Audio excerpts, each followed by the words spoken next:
अभी कौन से सर का क्लास है?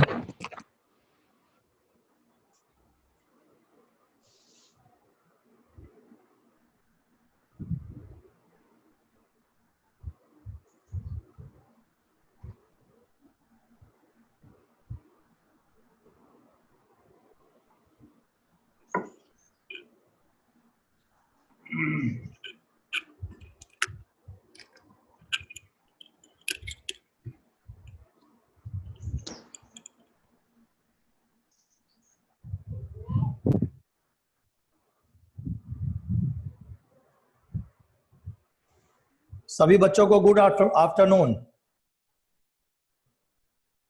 Good afternoon sir. कोई ऐसा बच्चा भी है जिसको आवाज नहीं मिल रही है? Good afternoon sir. Good afternoon. कोई ऐसा बच्चा जिसको आवाज नहीं मिल रही है?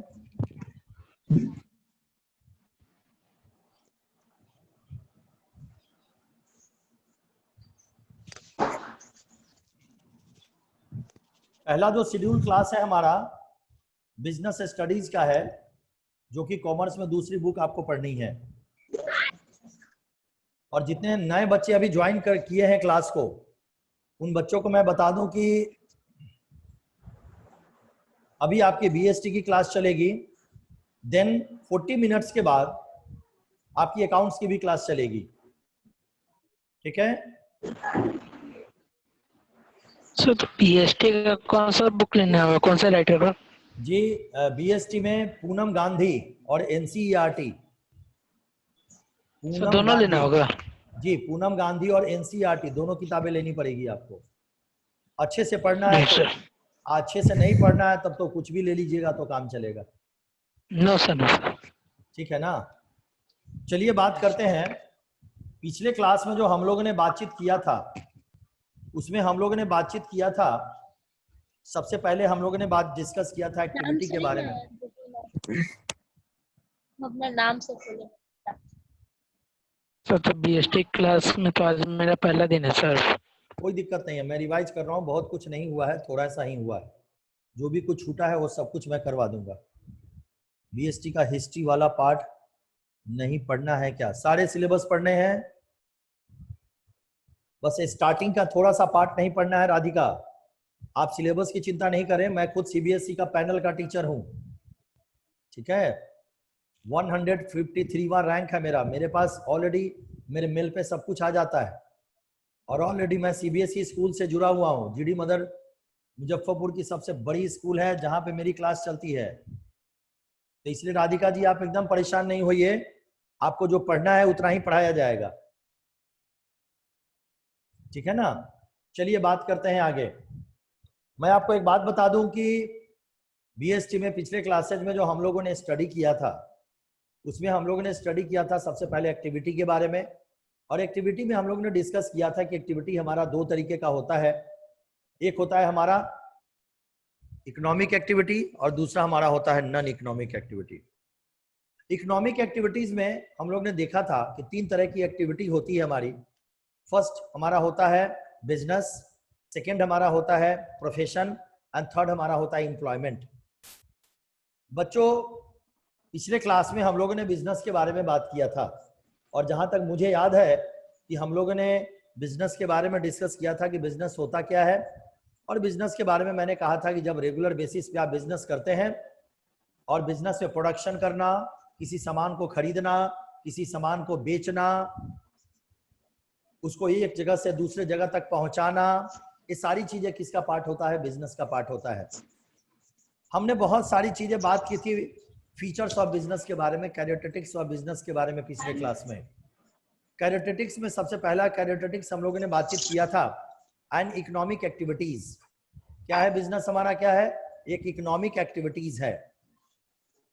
दूसरा इसमें होता क्या है? गुड्स और सर्विसेज का क्या किया जाता है? एक्सचेंज किया जाता है, और बिजनेस को हम रेगुलर बेसिस पे करते हैं। प्रॉफिट मोटिव के लिए बिजनेस की जाती है। बिजनेस में क्या होता है? एलिमेंट ऑफ रिस्क होता है, जब तक आप रिस्क नहीं उठाएंगे तब तक जाकर के बिजनेस आपका डेवलपमेंट नहीं करेगा। और बिजनेस हमेशा यूटिलिटी के अकॉर्डिंग टू परफॉर्म करता है। यूटिलिटी इन द सेंस उपयोगिता। बिजनेसमैन को हमेशा कस्टमर के लिए उपयोगिता को देखना पड़ता है कि कस्टमर को कौन सा प्रोडक्ट चाहिए, और कस्टमर का जो प्रोडक्ट है उसके अकॉर्डिंग टू जब आप प्रोडक्शन करेंगे तो मार्केट में आपके प्रोडक्ट का डिमांड बढ़ेगा और ज्यादा से ज्यादा आपको प्रॉफिट मिलेगा। एंड लास्ट जो फीचर हमने देखा था वो देखा था कस्टमर सेटिस्फेक्शन। कस्टमर सेटिस्फेक्शन एक बड़ा इंपॉर्टेंट पार्ट होता है। बिजनेस आपका तभी आगे बढ़ेगा जबकि कस्टमर आपका सेटिस्फाई होगा। जरा एकदम ध्यान से मेरी बात को सुनिएगा। कभी भी किसी भी शोरूम को अगर ओपन किया जाता है तो शोरूम को ओपन करने से पहले, मेरी बात ध्यान से सुनिएगा, शोरूम को ओपन करने से पहले, ठीक है, उसका सर्विस सेंटर खोला जाता है। मैं आपको बता दूं कि अगर मोबाइल फोन से आप किसी कंपनी में फोन करते हैं तो आप सर्विस सेंटर से जो उसका सर्विस देने वाला आदमी होता है वो आपके घर पहुंचता है। क्यों पहुंचता है? कंपनी इस बात को जानती है, बहुत अच्छे तरीके से कंपनी इस बात को जानती है कि आप प्रोडक्ट कितना अच्छा दे रहे हैं ये मायने नहीं रखता है। चिंता मत कीजिए, सब पढ़ाई हो जाएगी, चिंता मत कीजिए, ठीक है। एक बच्चे ने पूछा कि सब्जेक्ट में कितना चैप्टर पढ़ना है।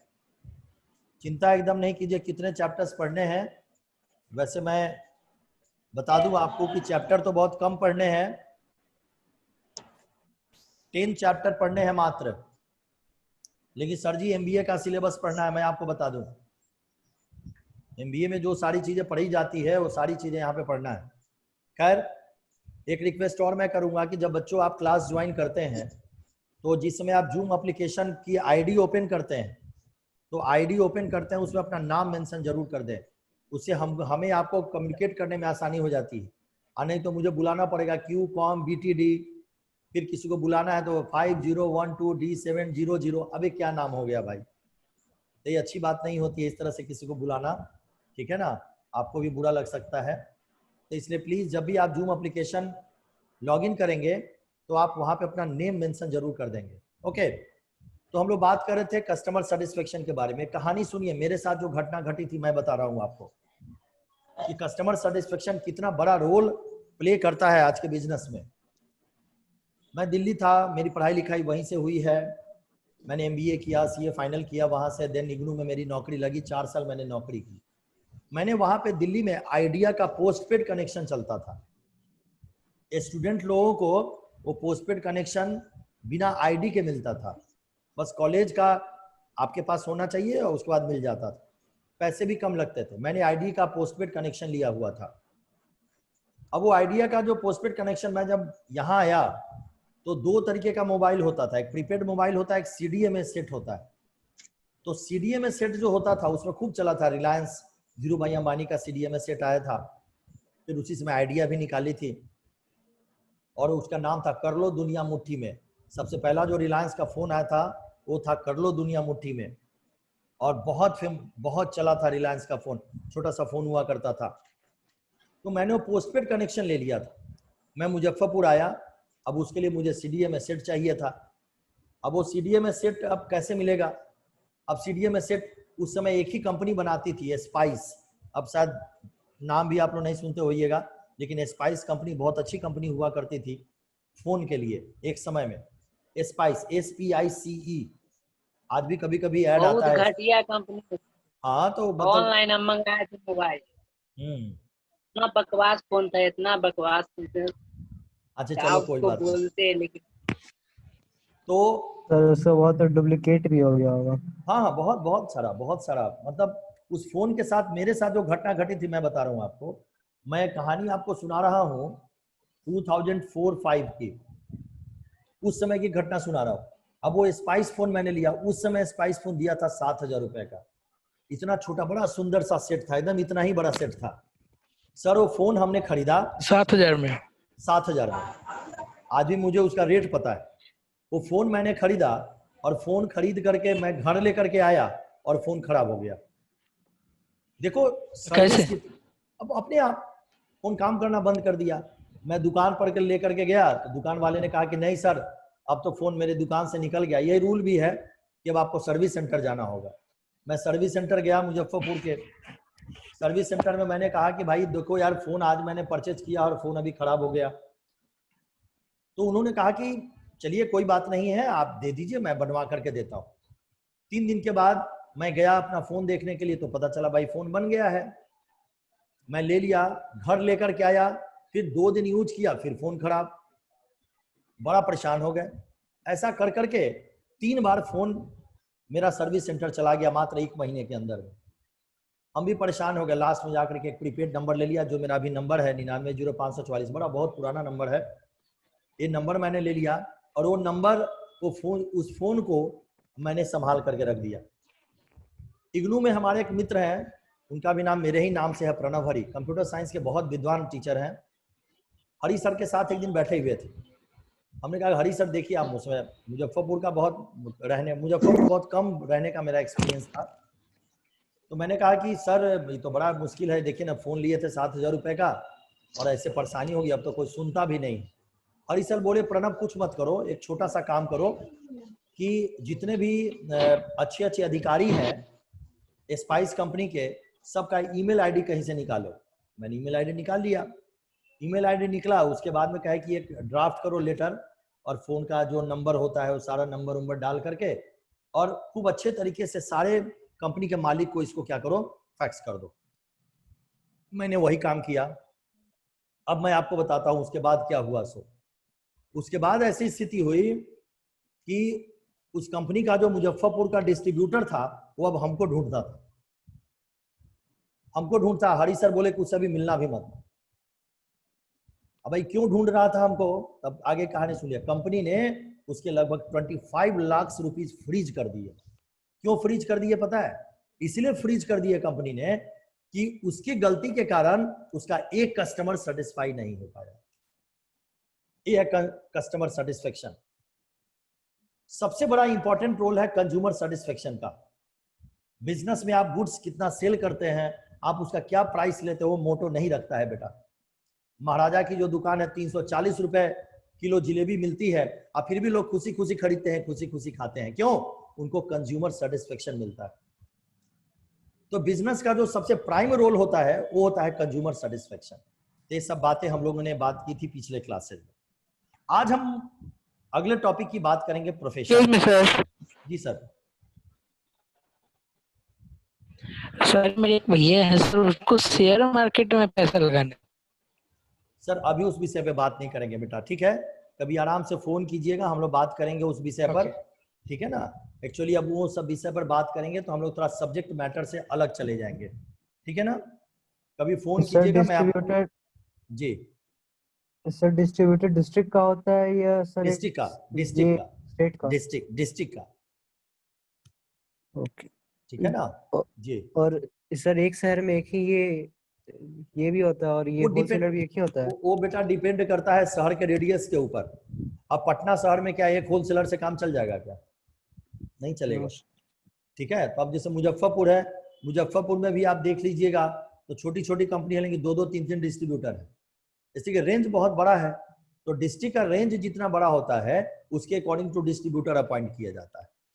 ओके, अब हम लोग बात करेंगे प्रोफेशन के बारे में।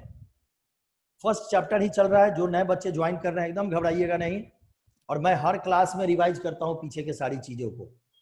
प्रोफेशन क्या होता है? चलिए प्रिंस जी से थोड़ा बात करते हैं। मिस्टर प्रिंस, आपके जो भी समझ में आता हो जरा बताइए कि प्रोफेशन क्या होता है। Mister Prince.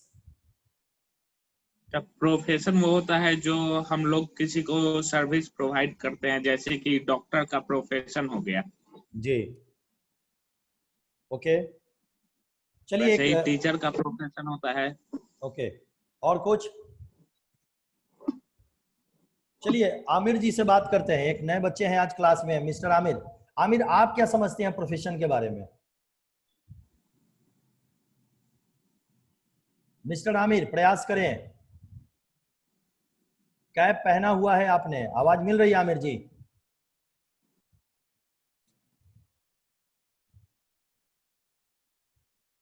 मिस्टर आमिर। चलिए सृजन जी से बात करते हैं। सृजन जी बताइए कि प्रोफेशन वर्ड से आप क्या समझते हैं? Profession, ji sir profession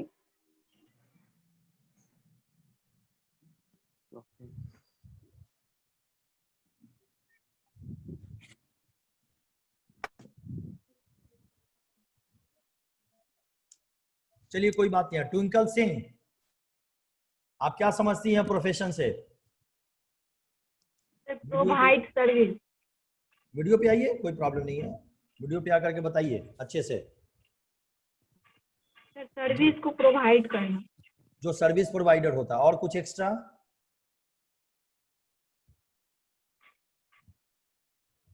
okay, Radhika, what is the meaning of profession? Sir जिसके पास कोई प्रोफेशनल डिग्री हो और जो अपनी सर्विसेज जो है वो मतलब किसी एक तरह की सर्विस में उसकी एक्सपर्टाइज हो और मतलब प्रोफेशनल डिग्री उसके पास होनी चाहिए, तो फिर वो प्रोफेशन होता है। ओके, चलिए कुछ बच्चों का ओपिनियन हमने लिया कि भाई प्रोफेशन होता क्या है। बेटो बहुत हद तक आप लोग सही हैं, लेकिन जो मैनेजमेंट की भाषा है उसमें आप सही नहीं है। मैनेजमेंट की जो भाषा है, मैनेजमेंट का जो ऑब्जेक्ट है, उस ऑब्जेक्ट के अकॉर्डिंग टू हम लोग प्रोफेशन कहते किसको है। देखो प्रोफेशन कहने के लिए हमारे पास, सच पूछो तो जो काम आप कर रहे हैं उसमें 5 कंटेंट्स का होना बहुत नेसेसरी। नंबर 1, जरा ध्यान देंगे और नोट भी करेंगे।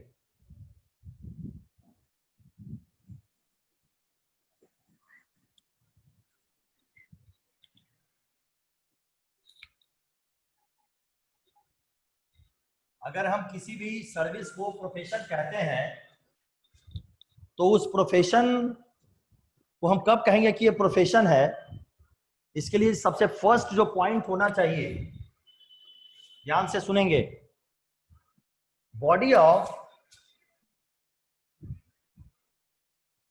नोट करते चलेंगे, body of specialised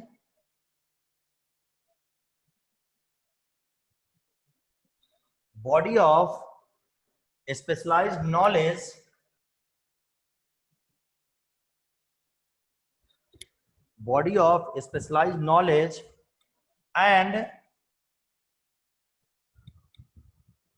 technique।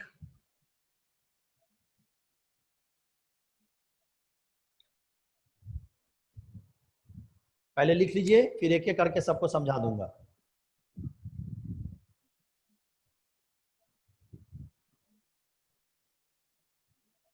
Second,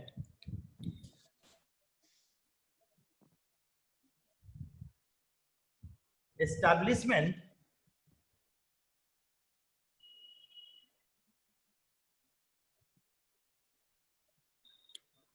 सबका नोट्स भी भेज दूंगा मैं, लेकिन इस पॉइंट सबको नोट करें। Establishment of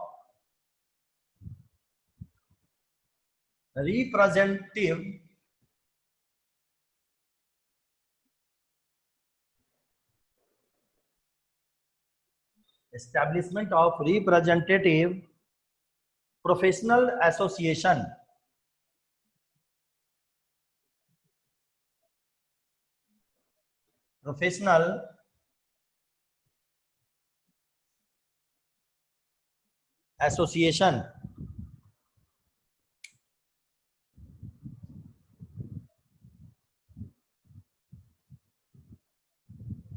and third is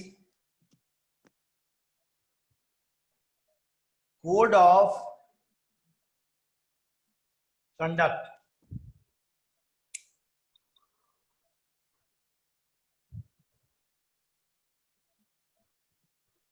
Third is code of conduct।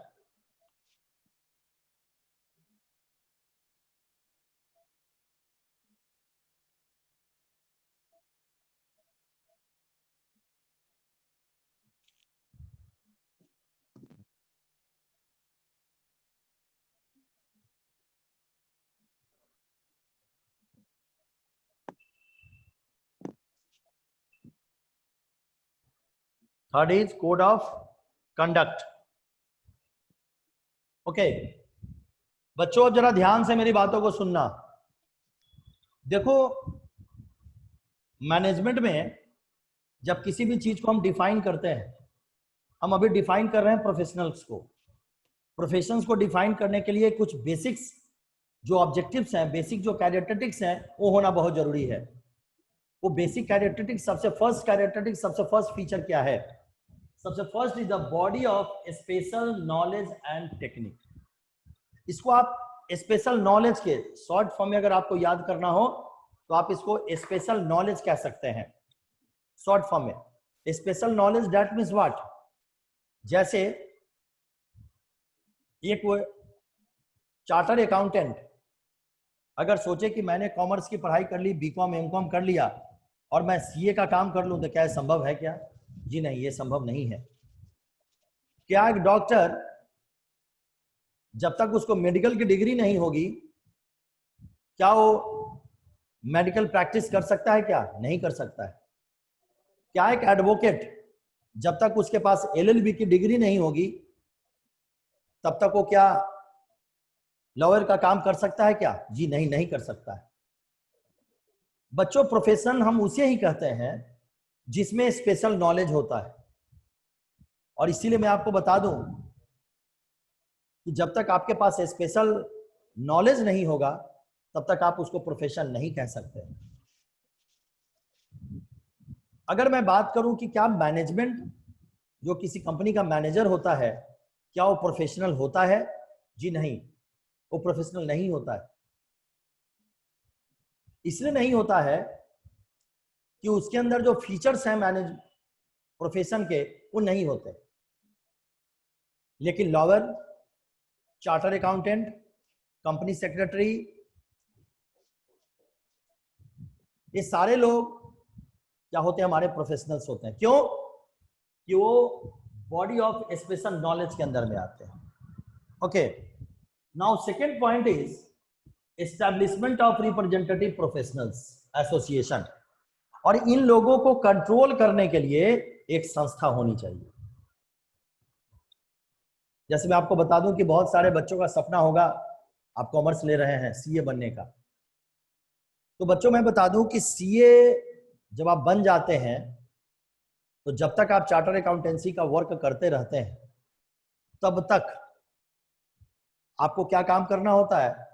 The institute of charter accountancy of India के मेंबरशिप में रहना पड़ता है। और पूरे जीवन भर आप पे कंट्रोल किसका रहता है? The institute of charter accountancy of India का कंट्रोल रहता है आपके ऊपर। आप कोई भी गलत काम जो नियम सीए इंस्टीट्यूट नहीं मानती है उसको आप कभी भी नहीं कर सकते हैं।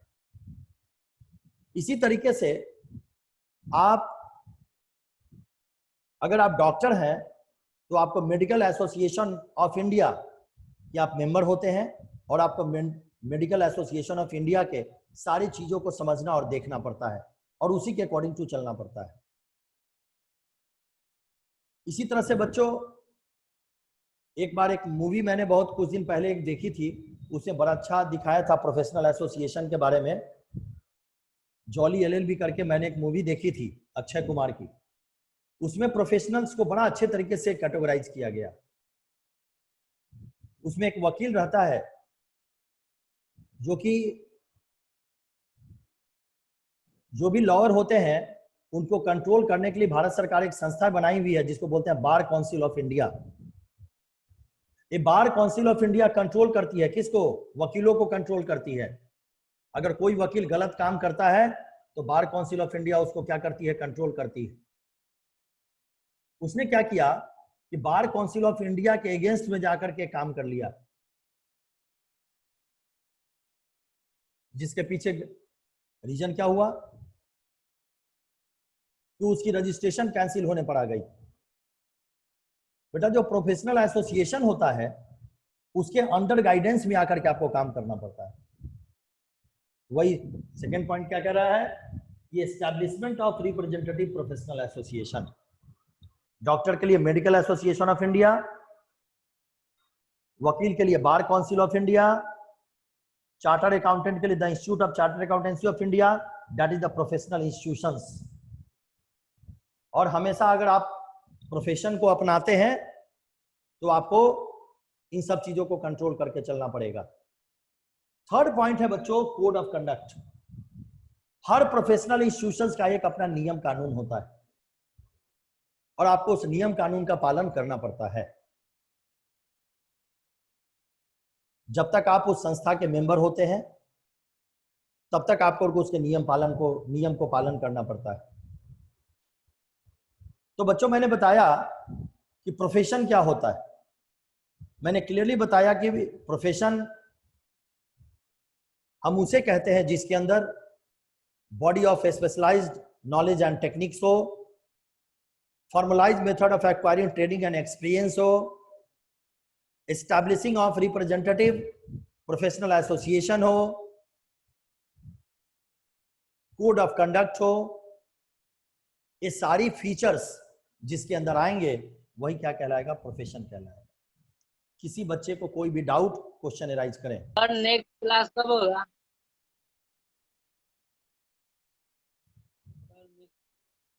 किसी भी तरह का कोई क्वेश्चन अगर आपके पास है तो बात करें प्रोफेशन से रिलेटेड। सर के एग्जांपल लेके बताइए तो पूरे एक प्रोफेशन लीजिए जिसमें ये तीनों चीज हो। ओके, चलिए एक प्रोफेशन लेते हैं जिसमें देखते हैं तीनों चीज कैसे है। ठीक है, देखिए मान लीजिए कि आप कॉमर्स के स्टूडेंट हैं और आपने चार्टर अकाउंटेंसी की डिग्री ले ली, आप सीए बन गए। सर जी सीए जैसे आप बनते हैं वैसे ही जो आपकी डिग्री होती है उस डिग्री को उस समय एफसीए बोला जाता है, फेलोशिप चार्टर अकाउंटेंट। इसके बाद क्या करना होता है, आपको the institute of charter accountancy of India में अपने नाम को रजिस्टर्ड करना होता है मेंबरशिप के लिए। आप the institute of charter accountancy of India में अपना नाम रजिस्टर्ड करवाते हैं और मेंबर वहां के बनते हैं। जब तक आप उस संस्था के मेंबर नहीं बनते हैं तब तक आकर के आप कोई वर्क नहीं कर सकते हैं, कोई नौकरी नहीं कर सकते। जैसे ही आप उस संस्था के मेंबर बन जाते हैं, इसके बाद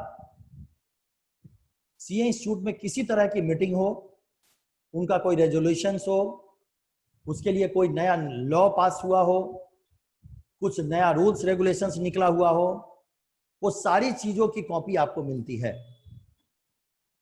कोई वोटिंग्स हो, चेयरमैन सेक्रेटरी का अपॉइंटमेंट हो तो उसमें आपको वोटिंग करने का अधिकार मिलता है। तो सबसे पहला कि आप डिग्री ले लें, लेकिन उसके बाद जब तक आप मेंबर नहीं बनेंगे तब तक जाकर के उस काम को आप शुरू नहीं कर सकते। नंबर 1। नंबर 2, वो जो एसोसिएशन है, जब तक आप लाइफ में वर्क करते हैं तब तक वो एसोसिएशन अपने आप को आपको कंट्रोल करके रखता है। अगर उस एसोसिएशन के जितने भी रूल्स रेगुलेशंस हैं उसके अगेंस्ट में जाकर के आप काम नहीं कर सकते। अगर आपने काम किया तो सर आपकी जो डिग्री है उसको किसी भी समय रद्द किया जा सकता है। और जब आप मेंबरशिप के लिए जाते हैं the institute of charter accountancy of India में, तो आपको एक रूल्स रेगुलेशंस का पेपर मिलता है, कोड ऑफ कंडक्ट का पेपर मिलता है। और वो आपको क्या काम करना पड़ता है, उस कोड ऑफ कंडक्ट के पेपर पे सिग्नेचर करना पड़ता है, या आई एग्री दैट जितने भी इसमें रूल्स रेगुलेशंस लिखे हुए हैं वे सारे रूल्स रेगुलेशंस को मैं क्या करूंगा, फॉलो करूंगा। कहने का ये बेटा मेरा मतलब है कि किसी भी एसोसिएशन में जब आप वर्क करते हैं तो अगर वो प्रोफेशनल बॉडीज है तो आपको उस प्रोफेशनल बॉडीज के अकॉर्डिंग टू चलना पड़ेगा। ओके, और कोई क्वेश्चन किसी बच्चे का?